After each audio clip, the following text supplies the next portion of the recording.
Marty is in trouble with his wife because he just lost his job. So I love that you know this stuff, man. It's one of the how many coolest. times have you seen the movie? I mean, they had pizza for dinner. Come on. Want you on my team for the trivia contest, by the way. Are you saying that we're not going to change things in the future? Folks, if you've ever never been to 1984, it's located on South Jefferson, right here in the middle of Springfield, Missouri. One of the coolest, Jefferson and Walnut, one of the coolest places ever. Uh, some of the coolest video games. But what they've done tonight, because it is Back to the Future Day, we've got a DeLorean. We're having a party. We're having a great time. Pick up your latest, or pick up this morning's copy of USA Today. That's definitely gonna be worth something. Right? I mean, Absolutely, yeah. no, seriously, have you seen those? I have. They're pretty cool. Yeah, They're like a they're- reproduction of the one from the movie. Yeah, it's incredible, incredible. You want me to keep? What do you remember most about the movie? What do I remember most? Oh man. I don't know why I'm asking you. You obviously remember everything. You know what?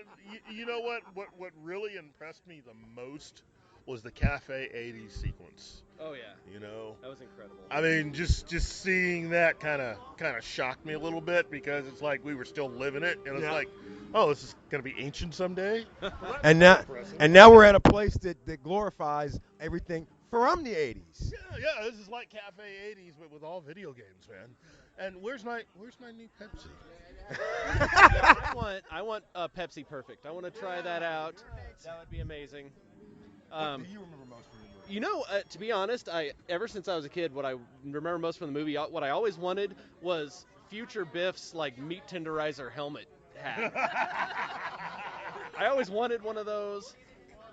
And I'm never going to get one. And now here it is, 2015, October 21st, and I don't have a meat tenderizer helmet. I know. It's not the first time that you've gone past a major anniversary. I mean, you know, we made it past Judgment Day. That's a happy thing. That is right? true. We made it past Moonbase Alpha. We've the only other thing we got left now is 2 years from now. It's the Running Man. You made it past Space 1999. Yeah, there you go. So I partied like it was 1999. What really disappoints me is I didn't get to see Jaws 19. I've seen the trailer. I've seen the trailer. Okay, the trailer is excellent. I recently posted the new hoverboard, so we've got those. Oh, yeah. The dehydrated food thing. Apparently, from what they said at MIT, do not eat that stuff. No, Yeah, so it doesn't it's count. disgusting. It's no. It's food. No. It's disgusting food. Yeah, well, if No, it counts as protein, caloric, content. Well, there's a lot of It stuff counts that- as all that, but you can eat it. You just shouldn't because it's disgusting. it just seems to go into Yeah. the definition of food. If you can't eat it, then it's not really. No, it's not that you can't eat it. It's that you shouldn't eat it. Which is like happens with a lot of food. That's like a thin line there, you know. And then what everybody's talking about, of course, the Cubs possibly going to the World Series. If the Cubs win tomorrow, I might actually have a heart attack. I will watch your obituary. Somebody get him a bag and a doggy treat. He's losing it over here. 2015's already been awarded. It doesn't technically count. We're getting. What? It all counts. It all counts. it all all of it. counts? Every All every of last bit of fictional future Look, counts. I look at it this way. No crying in baseball, guys. I'm not crying at all. I'm excited that we got transparent aluminum. That is amazing. That is yes. freaking It's supposed to be amazing. as And strong that- as steel. That's right. See, that's not quite Back to the Future. That's more Star Trek for the Voyage Home. That's like But I Shadowrun. mean, that's excellent. We have transparent aluminum. See? Plastisteel. Spock, Kirk, McCoy, and everybody else actually came back and did their thing. Okay. So what I really think is cool is that I saw a thing posted today that was saying that after today, Yeah, everything in the entire Back to the Future trilogy is in the past. that's right. Yep. Yeah. Everything is in the past. Technically, as of right now, it is. Technically, There as you of go. right now. See? Nerds are crazy. Nerds are absolutely nuts. Wow, this guy's dressed as old Biff. Better tell him he's With dead. Actually, there are a lot of great costumes out here in 1984 Yeah, tonight. yeah. What was your favorite? What's your favorite so far? that I've seen. I've seen both Marty dressed up as his son and people dressed as his son. So yeah, that's a good costume. I don't know. I guess the guy that had his pants stuffed on the hoverboard and he was walking around looking like it was flying. That was pretty cool. But of course, Old Biff is really good too. Nope, I'm still for the meat tenderizer hat. I want that. Folks, if you've never been to 1984, this is one of the most awesome places to be. It's located right here on Sunshine, Walnut and Jefferson, right here in the middle of Springfield, Missouri. Come check it out. Hang out with Chris and all his crazy gang. They have events like this all the time.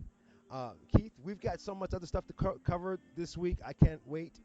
I wonder what else we're going to cover Star Wars. I mean, there's a lot to cover Star Wars, and I just keep trying to think of things, maybe new TV show Star Wars. Hey, I think you could cover Star Wars. Really? Yeah. Oh, yeah, we should cover Star Wars. My name is Hawk, and we're out here live at 1984. And we are back. That was so much fun, Sandy. It was such a wild night. And of course, 1984 is one of the greatest places in America.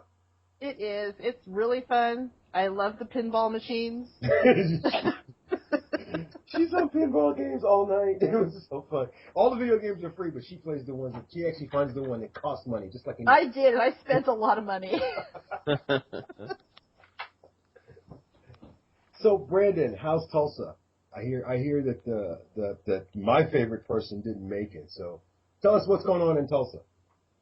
Yeah, well, we got Sean Astin's here, Bruce Campbell's here. There's a lot of Evil Dead cosplays that I've been seeing. They've been really cool. The cosplays have been amazing down here. I think Tulsa's one of the best Wizard Worlds for cosplaying I've seen ever. It's a lot of fun. And then, we got a lot of good things. Arcpin's down here. We got our third book coming out for this convention right here. So, having a lot of fun doing that. And so we'll see some of those cosplay pictures on the Fanatics and the Fan Facebook page, right? Well, the bad thing is I haven't actually taken any yet. He's been so enamored. Well, I've been just selling comic books left and right, and then today I've been dressed up as Jane, so most of the pictures have been taken of me instead of me of them. So it's been a lot of fun. Favorite characters. One of the few people that I would literally probably step on your head to meet and interview. To be honest with you, his career has been amazing. With the exception of the movie he's working on right now. I've loved his entire career, Mr. Baldwin's entire career. Of all the Baldwins, he's my favorite. So if he ever comes to Tulsa, I'm going in place of you. And of course, Avid Art's there, promoting their latest comic book, correct? Yep, we just got our third issue of Devil's Pullout. The comic cover of that is just amazing. That's the best cover I've seen ever, I think. I love that cover. And also, you can check that out on Fanatics and the Fan Facebook page. I love that cover. It's an amazing cover.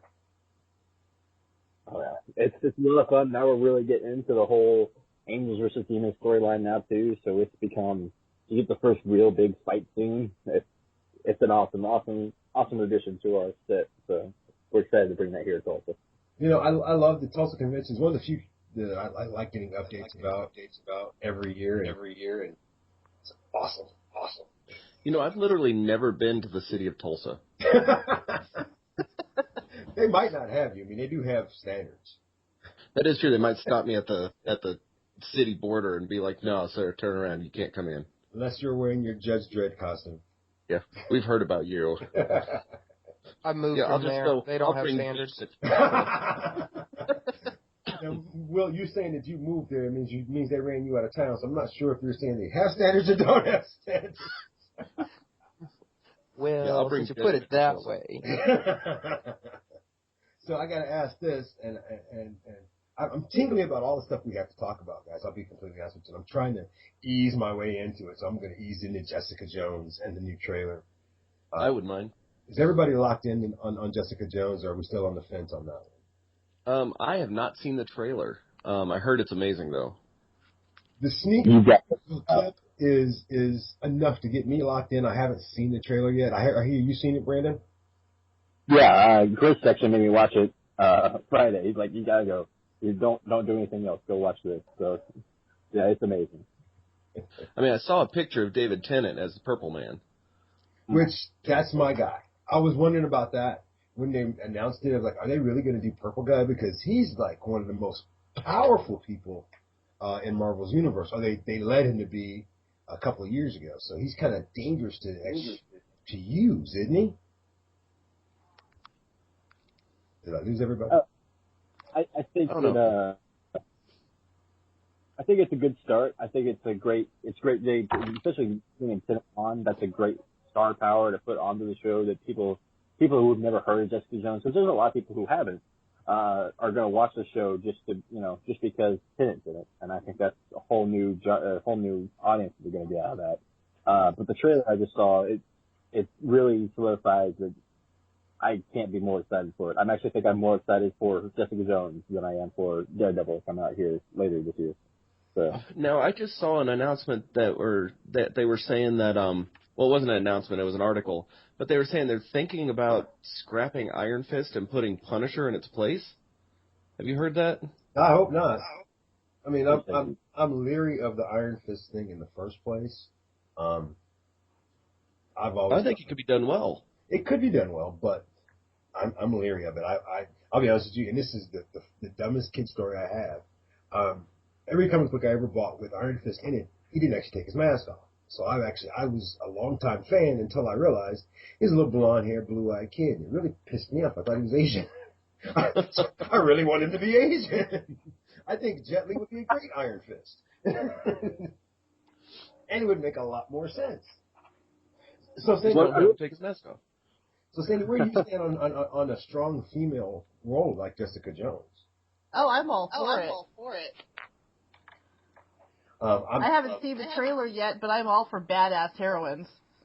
And after what they did with Daredevil, you really can't go wrong. You really, really can't go wrong.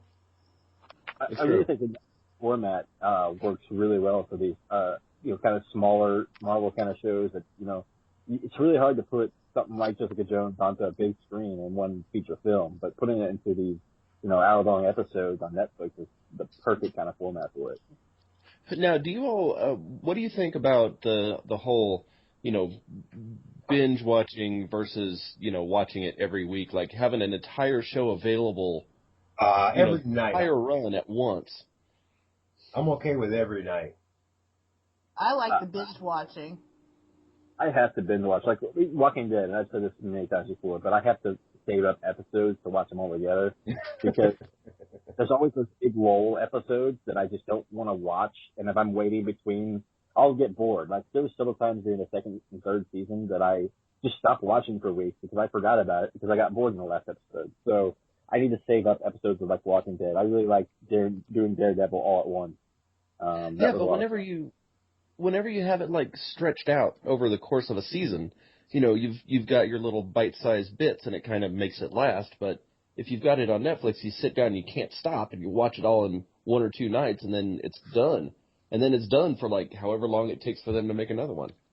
Well, it's like the first time I got into Doctor Who, I binge-watched all, because I didn't start until Series 5, and then so I had to binge-watch all 5 of them. And I did it all in, like, 2 or 3 weeks. I mean, it was like I didn't sleep kind of thing. I'll admit I did the same thing. But I loved it. And then it didn't take me more than 6 months later before I wanted to do it again. So it's not like I like to be able to do it. So, Will, what about you? Are you a binge watcher? Are you a waiter? Sorry, what was that? Are you a binge watcher? Do you like to wait and see things most of the time I'm a binge watcher just because I've got so much stuff going on all the time. But there are a few shows that I would be a wait and see-er, but I prefer to binge watch just because it's easier, and I'm not very patient sometimes. That makes sense. I honestly knew that's where that question was going. I thank you for answering honestly, because you are not a patient man.